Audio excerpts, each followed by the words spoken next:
And welcome to SKB shots. Australia అయిపోయింది, England అయిపోయింది, south Africa అయిపోయింది. సౌత్ ఆఫ్రికా వీడియోలో వెస్ట్ ఇండీస్ గురించి కూడా మాట్లాడే ప్రయత్నం చేద్దాం. మనం మాట్లాడుకున్నాం. England and west Indies okay group లో ఉన్నారు. ఆ తర్వాత సూపర్ 8 కి వచ్చేసరికి if it all west Indies makes it, వాళ్ళు ఇండియా, ఆస్ట్రేలియా, సౌత్ ఆఫ్రికా తో పాటు ఆ సూపర్ 8 లో క్లబ్ అవుతారు. మరి వీళ్ళ సంగతి ఏంటి, వీళ్ళ ప్లేయర్లు ఏంటి, వీళ్ళకి అసలు ఏంటి, వీళ్ళ ప్లస్లు ఏంటి, వీళ్ళ మైనస్లు ఏంటి, అన్నిటి గురించి మాట్లాడుకుందాం. Let's get start. అందరు అడిగే క్వశ్చనే, ఏమైంది వెస్టిండీస్ క్రికెట్ బోర్డుకి, ఏమైంది వెస్టిండీస్ క్రికెట్ బోర్డుకి? ఆ రోజుల్లో అంత స్ట్రాంగ్ టీం ఉండేది, అంత స్ట్రాంగ్ ప్లేయర్స్ వచ్చేవాళ్ళు. ఇప్పుడు ఎందుకు వాళ్ళ ప్లేయర్స్ ఫ్రాంచైజీ క్రికెట్ ఆడుతున్నారు, వాళ్ళ క్రికెట్ బోర్డుకి ఎందుకు ఆడట్లేదు? For a very simple reason, West Indies is not a country. West Indies cricket board అనేది ఒక గ్రూప్ ఆఫ్ ఐలాండ్స్ నుంచి మంచి మంచి క్రికెటర్స్ అందరిని ఐడెంటిఫై చేసి ఒక క్రికెట్ బోర్డు పెట్టుకుందాం మనం అండ్ క్రికెట్ ఆడదాం అని చెప్పేసి ఆడిన ఒక బోర్డు అది. So Antigua is a separate place, Jamaica is separate country, Barbados is separate country, ఇవన్నీ కూడా separate country. So separate countries నుంచి మీరు ఒక టీమ్ గా, ఒక క్రికెట్ అసోసియేషన్ గా ఫామ్ అయ్యి అక్కడి నుంచి ఆడాలంటే కనుక there is definitely no loyalty. And West Indies cricket financially never made real growth. And వాళ్ళందరి ప్లేయర్లకి ఏంటంటే బయట దేశ వాళ్ళు T20 లీగులు ఆడుతుంటే కనుక they could see that growth. So వాళ్ళకి ఎక్కడ కూడా వాళ్ళ కంట్రీని రిప్రజెంట్ చేస్తున్న ఎక్కడ దొరకలా. మీకు గుర్తుంది అంటే 2022 కామన్వెల్త్ గేమ్స్ లో బార్బడోస్ నుంచి ఆడిన వాళ్ళు ఉన్నారు. అండ్ ఎప్పుడైతే హుసేన్ బోల్ట్ గెలిచాడు, from Jamaica, is not from west Indies. So ఆ ప్రాబ్లమ్స్ ఉన్నాయి వాళ్ళకి. ఆ నేషనల్ ఇంటిగ్రేషన్ కానీ లేదా కంట్రీని రిప్రజెంట్ చేసి ఒక బోర్డుకి మనం ఆడుతున్నాం అనే ఫీలింగ్ లేదు. అండ్ వాళ్ళ టైమింగ్స్ ఆర్ వెరీ డిఫరెంట్. మీకు ప్రైమ్ టైం ఆస్ట్రేలియా కానీ, ప్రైమ్ టైం ఇంగ్లాండ్ కానీ, ప్రైమ్ టైం ఇండియా కానీ అన్నిటికీ దూరంగా ఉంటుంది వాళ్ళ cricket broadcast season. Because they were so good back then. అప్పట్లో వెస్ట్ ఇండీస్ అంటే ఓకే అని చెప్పేసి చూస్తూ ఉండేవాళ్ళు. కానీ ద మూమెంట్ మెల్లమెల్లగా other teams also perform, cricket లో రెవెన్యూస్ పెరిగిన తర్వాత the news Australia's domination, the news India's గుర్తు అని చూసిన తర్వాత మళ్ళీ వెస్ట్ ఇండీస్ పక్కకి వెళ్ళిపోయింది. అండ్ అక్కడి నుంచి ప్లేయర్స్ కూడా బికాస్ ఫైనాన్షియల్ గా వాళ్ళు ఎటువంటి గ్రోత్ అనేది చూడలేదు కాబట్టి players have a problem.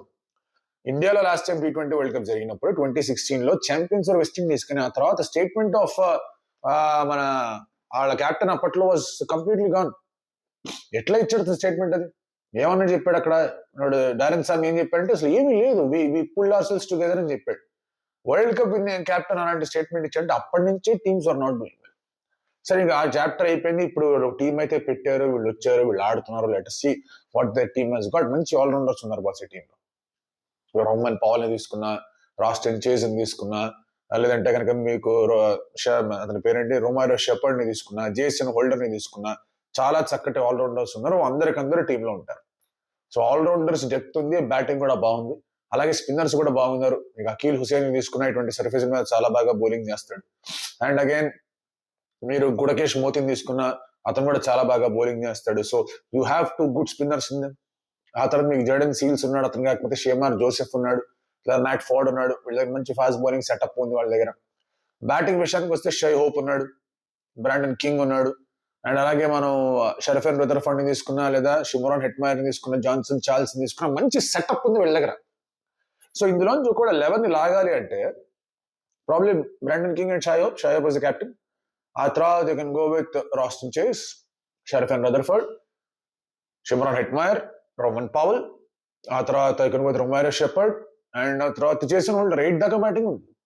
Aqeel Hussain batting చేయగలడు, 9 దాకా బ్యాటింగ్ ఉంది. గుడకేష్ మోతి అండ్ అలాగే జర్డన్ సీల్స్ అనుకుందాం. మీకు ఫాస్ట్ బౌలింగ్ సెటప్ ఉంది. మీకు ఇతను జర్డన్ సీల్స్ బౌలింగ్ చేస్తాడు, జేసన్ హోల్డర్ బౌలింగ్ చేస్తాడు. డెత్ బౌలింగ్ చేసుకోవాలంటే మీకు రొమారో షెపర్డ్ రూపంలో ఎట్లాగో ఆప్షన్ ఉంది.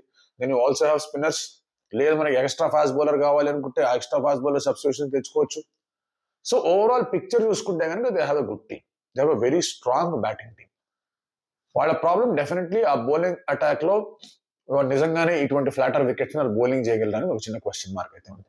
They will be belted for runs అని చెప్పేసి ఒక ఐడియా కూడా ఉంది. ఒక స్లోవర్ వికెట్ ఉందంటే కనుక డెఫినెట్లీ గుడకేష్ కానీ అకీల్ కానీ కొంచెం బాగా బెటర్ గా బౌలింగ్ చేయగలరు. బట్ నిజంగా పాటా వికెట్ వచ్చిందంటే కనుక వీళ్ళకి పగిలిపోద్దా అని చెప్పేసి ఒక డౌట్ ఉంది. That is weakness number 1. But Akeel and Motie ఇద్దరు కూడా చాలా బాగా బౌలింగ్ చేశారు ఇటువంటి టఫ్ పిచెస్ మీద. సో దాని నుంచి వాళ్ళు బెయిల్అవుట్ అవ్వగలరు అనే ఆలోచనలో వాళ్ళు ఉన్నారు.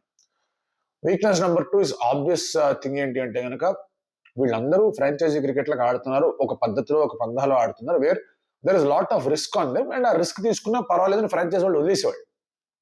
శివరాన్ని కొట్టకపోయినా పర్లేదన్నారు, రొమారియోని కొట్టకపోయినా కూడా పర్వాలేదన్నారు. ఉన్నాడంటే కానీ చేంజ్ ద మ్యాచ్ అని చెప్పేసి ఒక impression definitely which he did for RCB. ఎప్పుడైతే మనకి జేసన్ హోల్డర్ ఆడేవాడు అతని మీద కూడా అంత పెద్ద ఇంప్రెషన్, బౌలింగ్ బాగేయాలి, బ్యాటింగ్ ఏదొచ్చిన బోనస్ అన్నట్టు ఉండేవాడు. సో రైట్ నో అందరికీ రెస్పాన్సిబిలిటీస్ ఉన్నాయి. రోమన్ పౌల్కి ఒక రెస్పాన్సిబిలిటీ ఉంది. షే hope definitely is responsible because అతను ఆడే position. Brandon king definitely responsibility.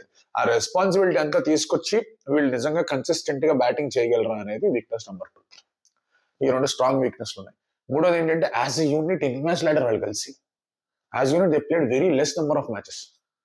So మరి జెల్లయ్యారా, ఒకరి స్ట్రెంత్ ఒకరు తెలుసుకున్నారా, సరైన రీతిలో ముందుకు వెళ్ళబోతున్నారా అనేది ఇంకొక పెద్ద టాపిక్ అనేది అక్కడ ఏర్పడుతుంది. బట్ మేజర్ అడ్వాంటేజ్ ఏంటంటే వాళ్ళకి నిజంగా సర్ప్రైజ్ ఇచ్చే టీం బంగ్లాదేశ్ ఎలిమినేట్ అయిపోయింది. బంగ్లాదేశ్ వాళ్ళంతా ఎటు కట్టారు. సో ఇప్పుడు ఇటలీ, స్కాట్లాండ్, ఇంగ్లాండ్ వీళ్ళందరూ ఉన్నారు కాబట్టి that should not be a problem for them to make it into the super 8. Super 8కి వచ్చిన తర్వాత వాళ్ళు నిజంగా ఆస్ట్రేలియా కానీ, వెస్టిండీస్, సౌత్ ఆఫ్రికన్ కానీ, ఇండియన్ కానీ సర్ప్రైజ్ చేయగలరా? That is a big challenge for them. ఆ హర్డిల్ వాళ్ళు దాటగలరా? అదే పెద్ద challenge. They can definitely do wonders వాళ్ళకున్న టీంతో. 2012లో మార్లన్ శామ్యూల్స్ వచ్చినట్టు, 2016లో లెండల్ సిమెంట్స్ వచ్చినట్టు ఇక్కడ ఎవడన్నా వచ్చి సింగిల్ హ్యాండెడ్ గా కొట్టినా కొట్టగలడు, కాదనట్లేదు. బట్ అది జరిగే ప్రాబబిలిటీస్ తక్కువగా ఉన్నాయి. సో సూపర్ 8 దాకైతే వస్తారనిపిస్తుంది. అది దాటి సెమీస్ కి వెళ్ళాలంటే కనుక they have to pull up lot. అది కొంచెం డెఫినెట్లీ కష్టంగా అనిపిస్తుంది. ఇంపాసిబుల్ అన్నట్లు. ఇందాక అన్నట్టుగానే బ్యాటింగ్ డెప్త్ ఉంది, బౌలింగ్ లో ఆల్ రౌండర్స్ ఉన్నారు. ఇక్కడ రోమన్ పౌల్ బౌల్ చేయగలడు, జేసన్ హోల్డర్ వేయగలడు, రొమారో షెపర్డ్ వేయగలడు, మీకు ఆ తర్వాత అఖిల్ కూడా బాగా బౌలింగ్ చేయగలడు. ఇంత సెటప్ అనేది వాళ్ళ దగ్గర ఉంది.